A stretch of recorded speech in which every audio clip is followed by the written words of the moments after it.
اعوذ باللہ من الشیطان الرجیم بسم اللہ الرحمن الرحیم رب زدنی علما۔ اے اللہ میرے علم میں اضافہ فرما۔ آج ہم پارہ نمبر 20 پڑھیں گے۔ ہم نے الحمدللہ 2/3 قرآن کا مطالعہ مکمل کیا ہے اور اب ہم آخری تہائی کی طرف جا رہے ہیں۔ جو سوال میں نے آپ سے کل پوچھا تھا وہ یہ تھا کہ سورۃ الشعراء کی ان آیات میں کیا ہدایات دی گئی ہیں۔ تو یہ ہدایات یہ ہیں کہ اللہ کے ساتھ کسی اور کو نہ پکارو۔ یہ بار بار قرآن میں آتا ہے کہ اللہ شرک کو معاف نہیں کرتا، اور شرک ایک بال برابر ایک بہت ہی چھوٹی چیز ہے جو انسان کے دل میں ایسے جگہ بنا سکتی ہے کہ اس کو خبر بھی نہ ہو۔ پھر یہ کہ قریبی رشتہ داروں کو خبردار کرو۔ یہ جو قریبی رشتہ دار ہیں نا، ان کا حق اتنا زیادہ ہے کہ اللہ تعالیٰ چاہتا ہے کہ دین کے معاملے میں بھی جب دوسروں کو بلانے جاؤ، جب لوگوں کو قرآن کی طرف متوجہ کرو، تو سب سے پہلا دائرہ جو اپنے گھر سے باہر ہے وہ اپنے رشتہ دار ہیں۔ نبی کریم صلی اللہ علیہ وسلم کو بھی جب نبوت ملی تھی، آپ نے جن لوگوں کو مخاطب کیا تھا اس میں سب سے پہلے وہ کلوز سرکل تھا جس میں رشتہ دار بھی شامل تھے۔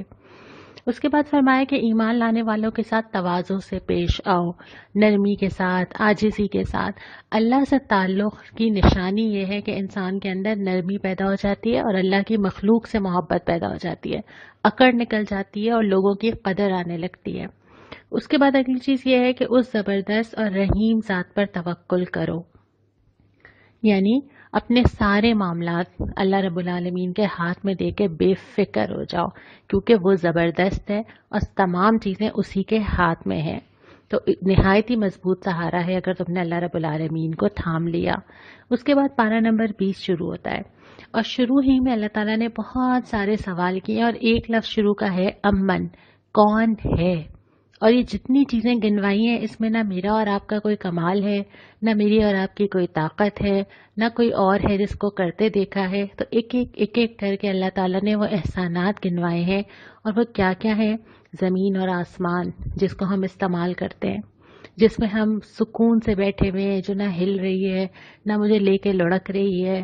پھر پانی جس میں میری ساری غذا کا، کھانے کا انحصار ہے۔ باغ اور درخت جو میرے ہاتھ میں ہی نہیں ہے، کس درخت سے کیا نکلنا ہے میں نہیں ڈیسائیڈ کرتی۔ اس کے بعد زمین کو میری رہنے کی جگہ جو بنا دیا، اور پھر اس کے بعد میرے رہنے کے سارے اسباب جیسے دریا ہیں، پہاڑ ہیں، اور پھر میری سارے مسائل حل کرنا۔ مجھے سمجھ نہیں آتا کہ میں کس کے پاس جاؤں جس کے پاس اتنی طاقت ہو کہ وہ تمام چیزوں کا احاطہ رکھتا ہو اور جانتا ہو اور اپنی قوت سے چیزوں کو بدل سکے۔ صرف وہ ہے۔ بے قرار کی دعا بھی سنتا ہے، تکلیف بھی دور کرتا ہے، زمین میں تمہیں خلیفہ بناتا ہے، اپنا نائب۔ اور اس کے بعد جتنی چیزیں اس نے بنائی ہیں وہ تمہارے لیے آسانیاں فراہم کرتا ہے۔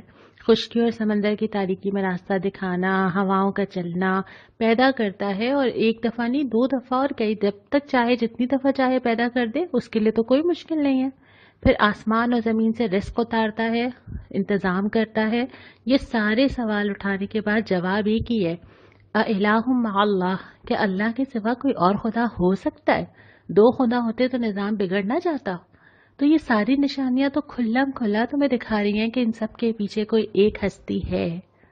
اور اس کے بعد اللہ کا فضل اور لوگوں کی ناشکری، کہ لوگ اللہ کی قدر نہیں کرتے۔ یہ ساری چیزیں اللہ تعالیٰ دیتا ہے، اور اللہ چاہتا ہے کہ بندے اس کا شکر کریں، اور شکر کرنے کا طریقہ یہ ہوتا ہے کہ زبان سے تو کریں ہی کریں، لیکن اپنے آپ کو اللہ کی غلامی میں دے دیں۔ یہ عملی شکر ہے۔ پھر نبی کریم صلی اللہ علیہ وسلم کو تسلی دی جاتی ہے، اور تسلی یہ دی جاتی ہے کہ یہ جو سارے لوگ آپ کے سامنے سرکشی کر رہے ہیں، آپ اس سے پریشان نہ ہو۔ جب سور پھونکا جائے گا تمام لوگ اللہ کے سامنے حاضر ہو جائیں گے اور ایک ایک چیز کا جواب خود ہی دیں گے۔ اور آج بھی جو ہدایت اختیار کرے گا تو وہ اپنے بھلے کے لیے ہی کرے گا۔ اس کے بعد سورہ قصص شروع ہو جاتی ہے جو مکی صورت ہے، اور اس صورت میں واقعہ موسیٰ اور فرعون شروع ہو جاتا ہے۔ یہ واقعہ ہم نے گرچہ پہلے تو پڑھا ہے، لیکن اس واقعے کو یہاں پڑھانے کا مقصد یہ ہے کہ اللہ تعالیٰ نبی کریم صلی اللہ علیہ وسلم کو جب ان حالات میں تسلی دے رہے ہیں جب بڑے بڑے طاقتور لوگ، بہت طاقت رکھنے والے، بہت شان و شوکت رکھنے والے مقابل آ کے کھڑے ہو گئے، تو اللہ تعالیٰ وہ واقعہ سنا رہا ہے جس میں حضرت موسیٰ فرعون کے سامنے جا کے کھڑے ہو گئے تھے۔ اور اس پورے قصے سے جو سبق سکھانا مقصود ہے وہ یہ کہ کفر اپنی چال چلتا ہے، اللہ اپنی چال چلتا ہے۔ اللہ کی وہ تدبیر ہے جو بظاہر سمجھ نہیں آتی، لیکن بعد میں اندازہ ہوتا ہے کہ اللہ تعالیٰ کہاں کہاں سے راستے نکالتا ہے۔ اور اسی قصے میں پہلے تو اللہ تعالیٰ نے یہ بتایا کہ اللہ کا ارادہ کیا تھا حضرت موسیٰ کے لیے۔ ارادہ یہ تھا کہ ان کو زمین میں وارث بنایا جائے گا، یہ اللہ کی زمین ہے، اور وارث وہ ہوتا ہے جو اس کو پھر بعد میں سنبھالے، اور پھر زمین میں اقتدار بخشے گا تاکہ زمین پہ اللہ کی کبریائی، اللہ کی خدائی، اللہ کا نظام قائم ہو۔ اور اس کو پھر اللہ تعالیٰ نے کیسے پورا کیا کہ اللہ تعالیٰ کی وہ تدبیر اور واقعات گنوائے گئے ہیں۔ پہلے تو اللہ تعالیٰ نے حضرت موسیٰ کی پرورش کا جو انتظام کیا، یعنی فرعون نے تو اپنے طور پہ یہ اعلان کر دیا تھا نا کہ تمام لڑکوں کو قتل کر دیا جائے اور لڑکیوں کو زندہ چھوڑ دیا جائے، اور اپنی طور پہ بڑی فول پروف پلاننگ تھی۔ اور اس کے بعد کیا ہوا کہ اللہ تعالیٰ نے کیسے خیال ڈالا حضرت موسیٰ کی والدہ کے ذہن میں، اور انہوں نے پانی میں ڈال دیا صندوق میں رکھ کے، لیکن اس کے بعد اللہ تعالیٰ نے ان کی آنکھیں بھی ٹھنڈی کی۔ ایسا نہیں ہوا کہ وہ پریشان نہیں، اللہ تعالیٰ نے پرورش کا انتظام یوں کیا کہ رضاعت کے لیے پھر انہی سے رابطہ کیا گیا، اور انہوں نے ہی پھر حضرت موسیٰ کی رضاعت کی۔ اور اس کے بعد پھر اللہ تعالیٰ نے فرعون کے گھر میں پرورش کا کیسے انتظام کر دیا، یعنی وہ جس کے لیے تمام جگہ قتل عام کیا جا رہا تھا، جس چیز سے بچنے کے لیے، اس کی خود ہی پرورش کی۔ یہ کس نے کیا؟ اور پھر اس کے بعد بتایا کہ حضرت موسیٰ کی جو زندگی تھی، ایک دفعہ قتل خطا ہوا لیکن کیسے توبہ کی اور اللہ تعالیٰ نے معاف کیا، اور اس کے بعد پھر حضرت موسیٰ کو کار نبوت دیا گیا، اور پھر کار نبوت کے ساتھ ساتھ معجزات بھی دیے گئے، اور اس کے بعد ان کی پریشانی بھی بتائی گئی ہے کہ انہوں نے کہا میں کیسے کروں گا، میرے بھائی مجھ سے بہتر ہے۔ اللہ تعالیٰ نے کہا کہ نہیں، ہم آپ کے ساتھ ہیں۔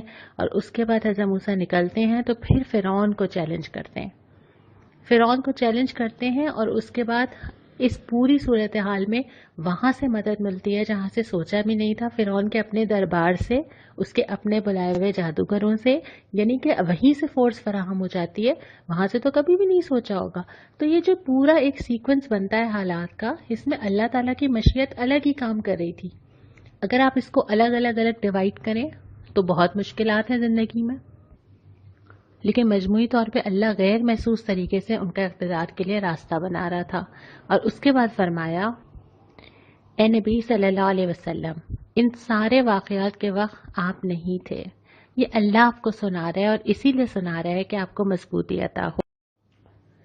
اس کے بعد پھر ہم تیسرے ربع کے اوپر آ جاتے ہیں۔ تیسرے ربع میں شروع میں ذکر ہے اہل کتاب کا، کہ یہ اہل کتاب اگر یہ ایمان لے آئیں تو اللہ تعالیٰ ان کو 2 اجر دے گا۔ 2 اجر اس لیے کہ پہلے بھی وہ جس پر ایمان لائے تھے وہ اللہ کے نبی ہی تھے، اور اب بھی جو وہ جس پر ایمان لائیں گے وہ اللہ کے نبی ہی ہیں، یعنی کہ وہ 2 دفعہ ایمان لائیں۔ اور اسلام ان مذاہب کا جو اہل کتاب تھے، اسلام اس کی کنٹینیوشن ہے، وہ ایسا تو نہیں ہے کہ ایک نئے مذہب میں داخل ہونا ہے، بلکہ کنٹینیوٹی چل رہی ہے۔ ایک نبی چلے گئے تھے، انہوں نے اس کو مانا، اب اگلے نبی آ گئے تو اس کو مانیں گے۔ اس کے بعد اہم صفات بتائی ہیں ان لوگوں کے جو حق کو قبول کرتے ہیں، اور یہ صفات کم و بیش وہی ہیں جو ہم نے سورہ فرقان میں پڑھی تھی۔ ثابت قدمی، ایک دفعہ فیصلہ کیا جم گئے۔ اس کے بعد برائی کو بھلائی سے دفع کرتے ہیں، دیے گئے رزق میں سے خرچ کرتے ہیں، بےہودہ باتوں سے کنارہ کش رہتے ہیں۔ یہ چیزیں ہم پہلے پڑھ چکے ہیں۔ پھر اللہ تعالیٰ نے ذکر کیا ہے حرم کا، کہ یہ وہ حرم ہے جس کو اللہ تعالیٰ نے امن اور رزق کا مرکز بنا دیا۔ حضرت ابراہیم نے بھی یہی دعا مانگی تھی نا، تو آج تک ہم اس دعا کے اثرات دیکھتے ہیں۔ اس کے بعد فرمایا کہ لوگ عذاب کو خود دعوت دیتے ہیں۔ ایسا نہیں ہے کہ اللہ کسی قوم کو بلا وجہ عذاب میں مبتلا کر دیتا ہے یا اللہ نے لکھ لیا ہوتا ہے، ایسا نہیں ہے۔ لوگ خود ایسے کام کرتے ہیں جس کی وجہ سے عذاب ان کا مقدر ہو جاتا ہے۔ اور یہاں پہ جو 3 چیزیں گنوائی ہیں اس میں ایک یہ ہے کہ معیشت پہ اترانا، اپنی پاور کا احساس ہونا، یہ سمجھنا کہ ہم بہت طاقتور ہیں، سب کچھ ہمارے ہاتھ میں ہے، اتنے ریسورسز ہیں ہمارے پاس، اتنا مال ہے ہمارے پاس، اتنی اتھارٹی ہے ہمارے پاس۔ دوسرا یہ کہ رسول کا انکار کر کے، کہ رسول جو دین لایا ہے اس کا انکار کر دیا جائے۔ اور تیسرا یہ کہ خود پر ظلم کر لیا جائے۔ اللہ تعالیٰ ہر گناہ کو کہتا ہے کہ انسان اپنے آپ پہ ظلم کر رہا ہے، کیونکہ اس کا نتیجہ تو اسی کو بھگتنا ہے۔ پھر فرمایا کہ جب قیامت کے دن سب کو پکارا جائے گا، ہر ایک کو بلا کے کہا جائے گا کہ تم نے اللہ کے ساتھ کیوں شریک کیا، تم نے رسولوں کو کیا جواب دیا، اور لوگ کچھ کہہ نہیں سکیں گے کیونکہ ان کو پتا ہوگا کہ وہ کیا کر کے آئے۔ اس کے بعد پھر رات اور دن کا ذکر کیا گیا، یہ 2 کنٹراسٹ ہے نا، اور اللہ تعالیٰ نے بہت ساری جگہ پہ اندھیرے کو یا رات کو یا کچھ نظر نہ آنے کو ضلالت کہا ہے، اور روشنی کو، نور کو ہدایت کہا ہے۔ تو یہاں پہ بھی ذکر ہے کہ یہ رات اور دن اللہ کی رحمت ہے۔ اور اس کے بعد فرمایا قارون کا ذکر۔ قارون ایک بہت طاقتور شخص، دنیا کے لحاظ سے بڑے سٹیٹس والا، بڑا ریسورسز والا، جس کو دیکھ کے لوگ کہیں کہ واہ ایسا ہونا چاہیے، ایسا بننا چاہیے، یہی تو ہم بننا چاہتے ہیں، یہی تو گولز ہیں ہمارے۔ لیکن اللہ تعالیٰ کے نزدیک وہ بڑائی نہیں تھی، اس کو بھی اپنے مال کا بہت گھمنڈ تھا، اس کو بھی یہ لگتا تھا کہ دنیا میں جو چاہے حاصل کر سکتا ہے، لیکن جب وقت آیا تو اس کا مال بھی اس کے کوئی کام نہیں آیا۔